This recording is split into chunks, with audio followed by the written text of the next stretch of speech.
1688 қазақ тілінде болады. Ассалаумағалейкум, қалайсыздар? Кешегі ақпараттан кейін сұрақтар өте көп болды.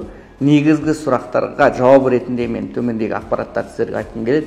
Біріншіден, 1688 мен біздің қазіргі серіктестігіміз бірінші жалпы қазақстандық клиенттерге осы сервисті ұсыну. 1688 тауар беретін болса, біз сол тауарларды Қазақстанға жеткізіп беру. Біздің негізгі қызметіміз және ең өзіміздің кәсіби қызметіміз ол логистикасы. Соны жеткізіп беру.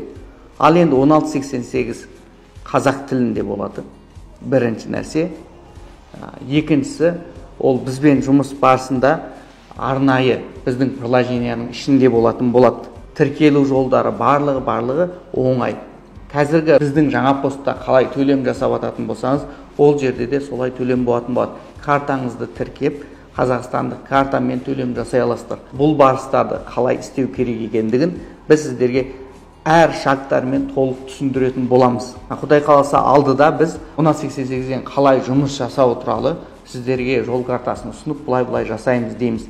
Ал жұмыстың бастау уақыты наурыздың 1 күнінен 1688-бен жұмысы ресми басталады. Демек, наурыздың 1 күні сіздер 1688-де заказ бере аласыздар.